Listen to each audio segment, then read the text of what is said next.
Hey everybody, what is going on? I hope you guys are all doing well, and welcome to another tutorial video. In this video, I'll be explaining to you guys how you can create a YouTube banner in Canva, so let's get right into it.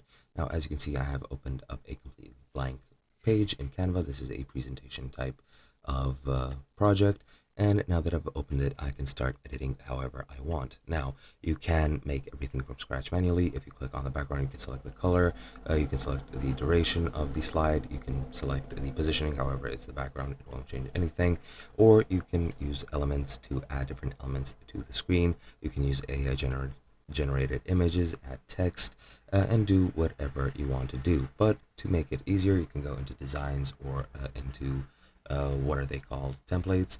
Then just click on the search bar and search for YouTube banner, and here you have some suggestions.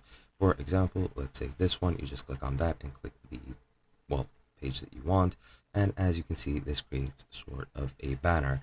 Now you can go into templates, you can go into styles, which has a collection of styles which is currently empty for me. You can go into drafts, or call it whatever you want, and the reason it is empty is because of that prompt. And as you can see, you can choose styles, you can pick main colors. For example, this one, as you can see, it'll change the complete color of the slides, and yeah, you can use it to your heart's delight. You can again go into drafts, and then you can select slides from here. It'll be different depending on the other options that you make, but yeah, you can just choose whichever one of these you want and then start from there.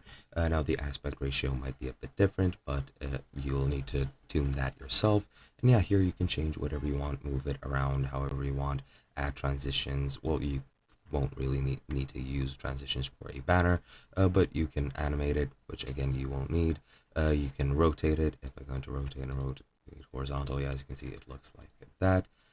And yeah, you can do a lot of different things, add text, add the elements that I've mentioned already, and you can edit it however you want. I have other tutorials on how you can edit specific parts. I would recommend you guys check them out, but for now, I hope you guys enjoyed. Thank you for watching, and I'll see you guys in another video.